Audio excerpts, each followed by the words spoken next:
There comes a quiet and almost imperceptible moment in the hidden corridors of the human psyche when the illusions we cling to begin to dissolve, not with violence or spectacle, but with the gentle persistence of time and reflection, as if a fog were slowly lifting from a mirror that once reflected only what one wished to see, not what actually existed. And for the narcissist, this moment often arrives long after the relationship has ended, long after they have convinced themselves that you were easily replaceable, interchangeable, just another source of admiration to fill the void in their fragile sense of self, and in their mind, people were never complete beings with depth and individuality. They were extensions of their own identity, reflections meant to validate, confirm, and reinforce their self-image, and when one source disappears, another can always be found, or so they tell themselves, because to admit otherwise would require facing the uncomfortable emptiness that resides beneath the masks they wear. And when they first lost you, they may have appeared outwardly unaffected, seemingly confident and even liberated, moving through the world as if nothing had changed, convincing themselves that the loss was insignificant and that life would continue without interruption, telling themselves a story in which your absence proved nothing, and perhaps even elevated them in their own estimation, as if discarding you demonstrated their power and independence, reinforcing their belief that they could walk away from anyone or anything without consequence. But the human psyche is not so easily deceived by narratives constructed by the ego, for beneath the conscious mind lies an entire landscape of suppressed emotions, forgotten memories, and unacknowledged truths, and while the narcissist may attempt to silence this deeper layer, the unconscious mind is patient and deliberate. It waits and it observes, allowing subtle realizations to form over time, and time itself becomes a messenger that delivers quiet revelations without fanfare, and initially they may fill the void left by your absence quickly, surrounding themselves with new people, seeking fresh admiration, new attention, creating the illusion that life continues seamlessly, and to outsiders it appears as if they have moved on effortlessly, continuing to charm, to impress, to attract the admiration they crave. But despite these outward appearances, something has shifted in ways too subtle for most to notice, something intangible that eludes their conscious recognition. Because what they lost was not merely attention or admiration, which are plentiful and easily obtained, but something far more dangerous to the narcissistic psyche: genuine recognition, the rare experience of being truly seen by another, someone who perceived not just the performance, the charm, or the surface image, but glimpsed the hidden complexity beneath the carefully constructed facade, someone who intuitively engaged with the layers of their personality that they themselves avoided. And this kind of connection cannot simply be replaced by another face, another voice, or another admirer, no matter how much the ego insists otherwise. And yet the narcissist resists this truth, dismissing the significance of what you once provided, insisting that anyone else can fulfill the same function. But deep within, the unconscious stirs, recording, comparing, noticing the subtle absence and the first cracks in there. Illusions begin to appear, small and quiet but persistent, as memory slowly awakens to the reality they once ignored, and these cracks mark the beginning of a realization that they are not as invincible as they believed, and that you, the one they assumed was replaceable, possessed a depth that no one else can replicate, and the mind, even the narcissistic mind, cannot entirely dismiss that truth. As time unfolds and the initial distractions fade, the narcissist begins to experience something unfamiliar, a subtle disturbance in the narrative they once believed with complete certainty, for their ego thrived on the idea that you were replaceable, that your absence could be filled effortlessly by someone else. But slowly, almost imperceptibly, the mind begins to notice inconsistencies, small echoes of what once existed that cannot be replicated or substituted, and these observations first emerge in moments when distraction is minimal, when silence surrounds them and the habitual performances of charm and control are unnecessary, perhaps in the late hours of the night, perhaps in a quiet room when no one else is present to reinforce their constructed identity, and it is in these moments that memories surface, uninvited but insistent, bringing with them fragments of conversations, gestures, laughter, or shared understanding that were dismissed at the time as ordinary, as nothing. Particularly remarkable, yet in the absence of your presence, they begin to appear extraordinary. Imbued with significance that the narcissist was unwilling or unable to recognize while you were near, and these memories awaken an awareness that they cannot fully control, for the unconscious mind does not answer to the ego, and it persists in drawing attention to what was real, to what once carried emotional depth, to what connected them to something greater than their own performance. And in recalling these moments, the narcissist begins to feel the subtle stirrings of discomfort, a tension that is neither overtly painful nor dramatic, but quietly insistent, a signal that something vital has been lost. And while the ego attempts to rationalize these thoughts, dismissing them as exaggeration, nostalgia, or mere coincidence, the unconscious refuses to be ignored, reminding them that the connections they now seek elsewhere, no matter how flattering or abundant in admiration, lack certain resonance that cannot be reproduced through superficial interaction, and the more they encounter new people who attempt to replicate the dynamic once shared with you, the more the contrast becomes apparent, for attention can be commanded, praise can be collected, affection can be solicited, but authentic recognition cannot be manufactured. It emerges only when another human being engages with the hidden depths of their being, when they are confronted with a presence that perceives not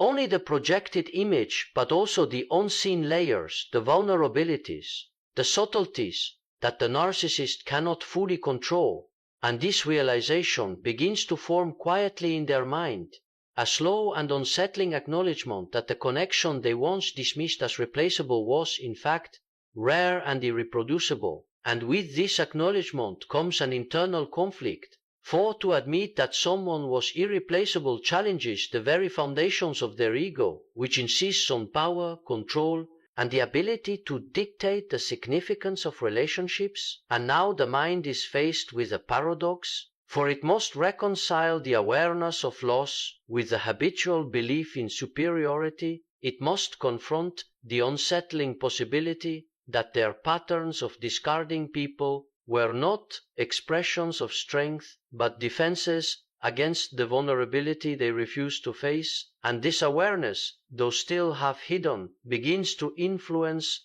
thoughts and emotions in subtle ways, creating an undercurrent, reflection, comparison, and quiet longing, not necessarily for reunion, but for understanding, for recognition of what cannot be reproduced, for acknowledgement of the depth that once existed. And though the narcissist may never openly articulate this realization, nor fully embrace it without resistance, it persists in the background of their consciousness, slowly reshaping the way they perceive themselves, others, and the relationships they thought were simple. And in this persistent, quiet stirring, the mind begins to confront truths it had long denied, discovering that genuine connection is not a commodity, that some people cannot be replaced, and that in losing you, the narcissist has encountered an experience that challenges their most cherished illusions. As the months or years unfold, the narcissist's awareness continues to shift in ways they neither anticipated nor fully understand. For what once seemed a simple ending now reveals layers of complexity that quietly disturb the narrative they once held as absolute, and the mind, even one so devoted to self-preservation, cannot entirely escape the process of reflection, especially when a connection leaves a mark deeper than superficial attention can reach, and slowly memories begin to resurface. with increasing frequency, not as deliberate acts of thought, but as spontaneous echoes from the unconscious, fragments of laughter, conversation, or shared understanding that were once overlooked or dismissed, now appearing with a strange resonance that cannot be ignored, and these recollections bring with them a subtle awareness of absence, a recognition that the presence they once took for granted carried a depth that the ego never permitted them to acknowledge at the time, and this realization begins to seep into moments of ordinary life, in the quiet of a morning, in the brief pause between social interactions, in the reflection triggered by a phrase, a gesture, or a fleeting resemblance. And it is in these ordinary instances that the absence of what was once unique becomes most apparent, for attention can be gathered from many places, admiration can be collected in abundance, and companions may be plentiful, but authentic recognition, the sense of being truly seen by another who touches both the conscious and unconscious layers of one's being, is rare and cannot be reproduced. And as the narcissist observes the world around them, even in subtle, indirect ways, they begin to notice that nothing quite recreates the connection you once offered. And this observation provokes a quiet unease, an internal tension that they cannot easily dismiss because it challenges the very story they told themselves about replaceability, about control, about the ease with which people could be discarded without consequence. And in response, they may attempt to distract themselves, to fill their days with new attention, admiration, or validation, yet these efforts rarely satisfy. For they are chasing a shadow of what once existed, a reflection of depth, an understanding that cannot be artificially replicated. And the more they try, the more evident the absence becomes, like a subtle vibration beneath the surface of their consciousness, reminding them of a reality they tried to deny. And this is when the mind begins to observe you from a distance, not openly, not in ways that reveal vulnerability, for pride often prevents them from admitting curiosity, but quietly, through social media, through hearsay, or through fleeting observations, they monitor your life, searching for signs of struggle, of longing, of dependency. Yet when they see evidence of your growth, your independence, your emotional resilience, a new tension arises, for your flourishing contradicts the narrative they once constructed, the one in which they were central, indispensable, the axis upon which your life revolved. And this contradiction unsettles the ego, forcing it to confront a truth it would rather ignore, that your strength and wholeness were never contingent upon them, that you moved beyond their influence, while they remain entangled in the past. And this recognition, subtle yet persistent, creates a psychological friction that the narcissist cannot easily resolve, for the mind thrives on certainty, on control, and on the belief that relationships can be dominated and manipulated. Yet here is an undeniable experience, one that refuses simplification, showing that connection, depth, and presence cannot be manufactured, cannot be replaced, and that the absence of what once was leaves a permanent echo, a quiet imprint upon the consciousness that cannot be erased, no matter how many new admirers, companions, or distractions are introduced. And in this ongoing reflection, Narcissist slowly confronts an uncomfortable reality, that the person they assumed was replaceable, the one they discarded without hesitation, was in fact someone whose presence touched aspects of their being they cannot replicate or fully understand, and this awareness lingers silently, shaping their thoughts, their comparisons, and their understanding of connection, even as they continue to move through the world seeking validation for some truths once imprinted upon the psyche cannot be undone, and the depth of what was lost continues to echo in the spaces they cannot control. At this stage, the narcissist encounters a psychological paradox that quietly unsettles the very foundations of the identity they have constructed. For on one hand, the ego continues to maintain the image of invulnerability, independence, and superiority, a carefully cultivated persona designed to project, control, and command respect. Yet, on the other hand, the unconscious mind persistently presents evidence that challenges this illusion, a subtle but undeniable awareness that what was lost cannot be easily replicated, and this tension creates an internal conflict that is both disorienting and persistent, for the mind must reconcile the comfort of its long-held narrative with the unsettling recognition that a rare and authentic connection once existed, one that was not merely a reflection of admiration or validation, but an encounter that touched the deeper layers of personality that the narcissist often avoids, and as this realization begins to surface, they may find themselves revisiting the past in unexpected ways, memories returning with heightened clarity, fragments of dialogue, gestures, and unspoken understanding surfacing in the mind with a resonance that cannot be ignored, and in these recollections, they may recognize aspects of themselves they have long suppressed, moments when their defenses softened, moments when vulnerability emerged briefly, and they remember, perhaps for the first time with real awareness, that you once engaged them in a way that exposed both their strengths and their insecurities, creating a dynamic that demanded authenticity, honesty, and a depth of presence that the narcissist was ill-prepared to confront. And at the time, they likely dismissed this engagement as inconvenient, as a threat to their control, or as an imposition upon their ego, failing to understand that this very challenge was a rare opportunity to experience genuine connection,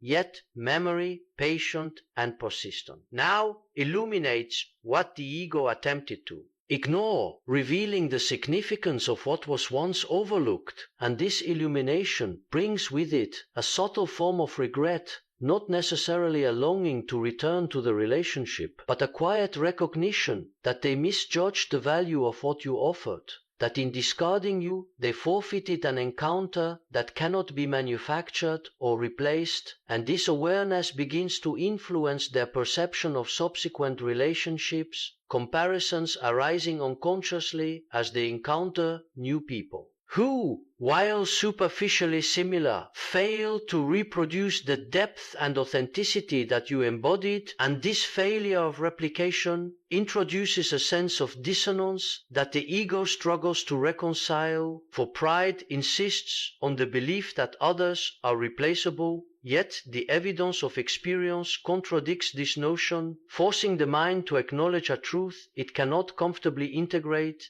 and as this internal friction persists, the narcissist may also begin to consider your intentions in a new light, recalling moments when you attempted to communicate, to express concern, or to engage them emotionally, realizing only now that these gestures were not criticisms or attacks, but invitations to encounter a reality beyond the performance they habitually relied upon. And recognizing this truth requires confronting vulnerability, acknowledging the shadow aspects of their personality, and accepting that genuine connection demands accountability, all of which threatens the carefully constructed defenses of the narcissistic self. Yet even if they cannot fully embrace this understanding, the awareness continues to exist in the background, quietly shaping their thoughts and influencing their perceptions, for the psyche does not easily forget experiences that touched it deeply, and in this ongoing reflection they begin to perceive that the connection you offered was not simply a fleeting interaction